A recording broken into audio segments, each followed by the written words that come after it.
8-year-old Tommy bounced excitedly in his cap and gown as parents gathered around Riverside Academy's auditorium. His elementary school graduation was a milestone I'd been looking forward to for months. I found a seat in the third row, close enough to get good photos but far enough back to avoid the usual tension with my daughter-in-law Brenda. My son Mark was working late again, promising to arrive before the ceremony started. "Grandma Eleanor." Tommy spotted me and ran over. "Did you see my speech? I got to talk about my favorite memory from school." "I can't wait to hear it, sweetheart." I hugged him, adjusting his crooked cap. "You look so handsome." "Tommy, come here." Brenda's voice cut across the chatter. "We need family pictures before this starts." I watched as she arranged Tommy with her mother Carol, who'd flown in from Florida for the occasion.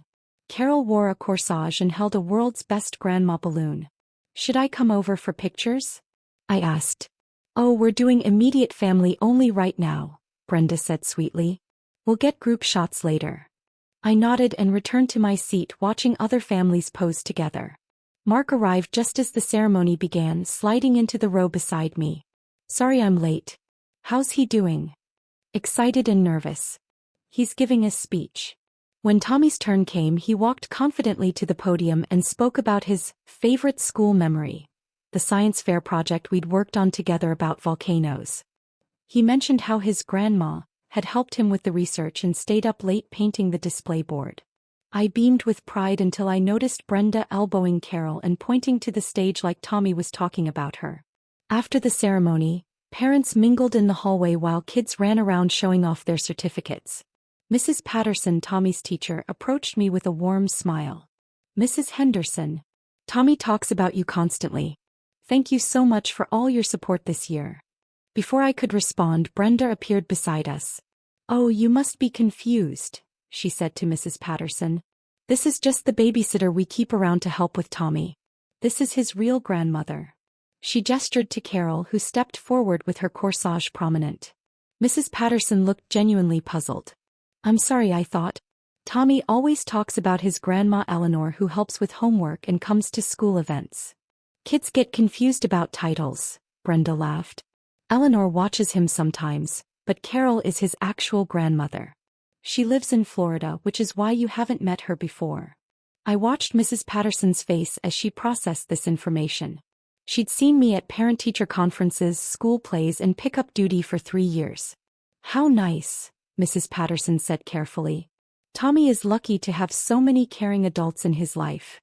The conversation continued as more teachers approached. Each time, Brenda introduced Carol as Tommy's grandmother, and me as the babysitter, or family friend who helps out. Principal Roberts joined our group.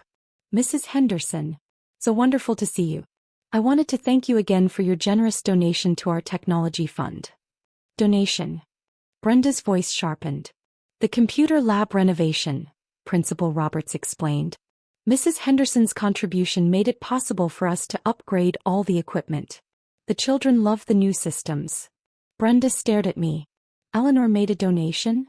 "Oh yes, quite substantial. We're so grateful for families who support our mission." I smiled modestly. "It was my pleasure. Education is important."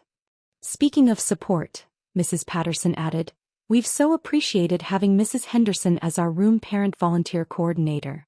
She's organized every fundraiser and field trip for the past 3 years." Carol looked confused. "Room parent?" "Eleanor coordinates all our parent activities," Mrs. Patterson continued. "She's basically the backbone of our parent community." I could see Brenda processing this information, her face growing tighter with each revelation. "Well," I said, "I should let you all celebrate. Congratulations on a wonderful ceremony." As I walked away, I heard Principal Roberts say to the group, "Tommy is so fortunate to have Mrs. Henderson as his advocate. Not every child has a grandmother so involved in their education." "Grandmother?" Brenda's voice rose slightly. I didn't stay to hear the rest of that conversation. The next morning my phone rang early. "Eleanor? It's Mark. We need to talk." "Of course, dear." Brenda told me about yesterday. About what the teachers said. "The graduation was lovely. Tommy did such a nice job with his speech." "Eleanor, Did you donate money to Tommy's school? I paused, choosing my words carefully. I've supported the school in various ways over the years. How much money? Mark, does it matter? Brenda says the principal made it sound like a lot. Education is expensive. I wanted Tommy to have the best opportunities. There was a long silence. Eleanor, we need to come over. There are things we need to discuss. They arrived an hour later, Brenda carrying a folder of papers and wearing the expression she reserved for serious confrontations. We need to understand exactly what's been going on, she announced without preamble. What do you mean? I mean the teachers yesterday acted like you're Tommy's primary guardian or something. Like you're more involved in his education than we are. Mark sat on my couch looking uncomfortable. Mom, just tell us the truth. How much have you been involved with Tommy's school? I went to my home office and returned with my own folder. I think you should see these. The first document was the tuition payment record for Riverside Academy. 8 years of payments, totaling over $200,000. Brenda stared at the papers. You've been paying Tommy's tuition? The entire tuition, yes. Since kindergarten. That's impossible. We pay tuition. I showed them the bank statements. You pay $300 a month to an education savings account I set up. The actual tuition is $3,000 a month. Mark's face went pale. Mom, we had no idea. You thought you were paying full tuition for elite private school on your salaries? We thought we qualified for financial aid, Brenda said weakly. You did. The aid came from me. I pulled out more documents. Here are the receipts for Tommy's uniforms, sports equipment, field trip fees, lunch accounts, and extracurricular activities. I've covered all educational expenses for 8 years. Why didn't you tell us? Mark asked. Because you needed to feel like you were providing for your son. I didn't want to undermine your confidence as parents. Brenda was flipping through donation receipts. The computer lab, the library renovation, the playground equipment. Tommy spends 7 hours a day at that school. I wanted it to be the best environment possible. But yesterday you let me introduce Carol as his real grandmother while calling you the babysitter, Brenda said. I wanted to see how far you'd go. Mark leaned forward. What do you mean? I mean I wanted to see if you'd let me be humiliated in front of people who know exactly how much I've invested in Tommy's future. The room was quiet except for the sound of papers rustling as Brenda continued reading. Eleanor, she said finally, I had no idea you were doing all this. But you knew I wasn't just a babysitter. You knew I attended every school event, helped with homework and volunteered constantly. I talked you were used, involved. Yam involved. I'm the reason Tommy goes to one of the best schools in the state instead of the underfunded public school in your district. Mark was staring at the tuition numbers. $200,000. Plus donations, plus volunteer team, plus being room parent coordinator for 3 years. Why, Mom? Why do all this? Because I love Tommy and I want him to have every advantage in life. Because education is the foundation of success. And because I hope that if his school environment was stable and excellent, his family life would be too. Brenda looked up from the papers. What do you mean?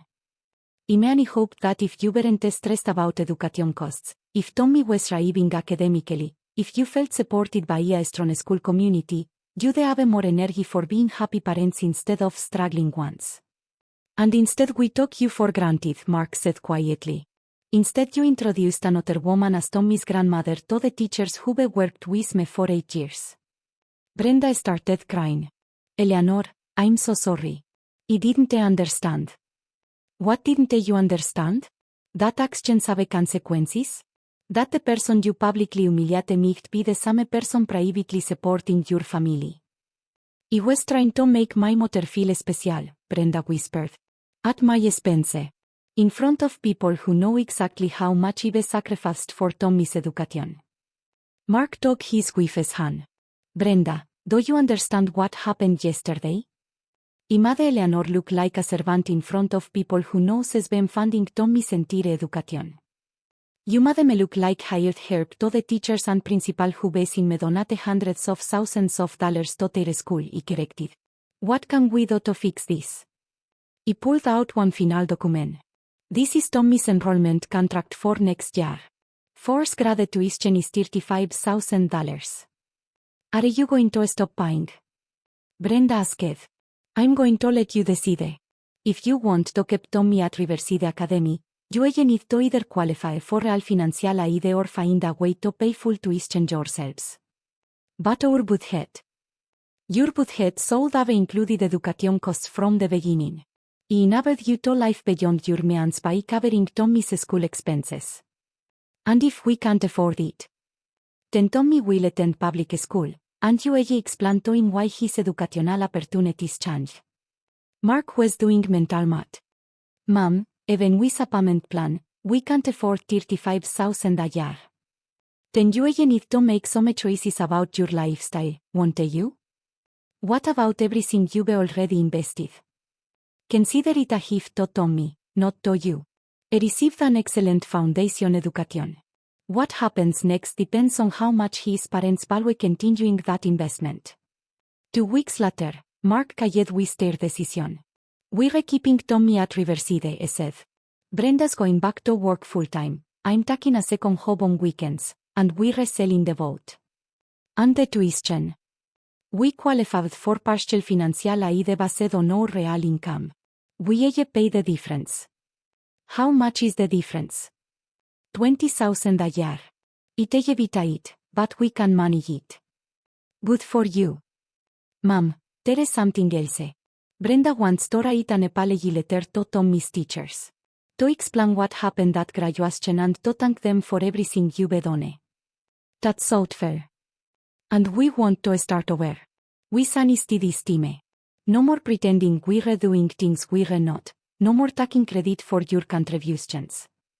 What about Carol? Mark laughed, but not meanly. Carol understands the situation now. She's actually impressed by everything you've done for Tommy. She says she hopes to be as involved with her grandchildren as you are with yours. The following year, at Tommy's 5th grade graduation, he sat in the front row between Mark and Brenda. When the principal announced the recipient of the Outstanding Family Partnership Award, it was my name they called. Tommy beamed as he walked to the stage, and this time, when teachers approached afterward, Brenda introduced me properly. This is Eleanor, Tommy's grandmother and our family's biggest blessing. Some people learn respect through kindness. Others learn it through consequences. The important thing is making sure they learn it before the next graduation ceremony.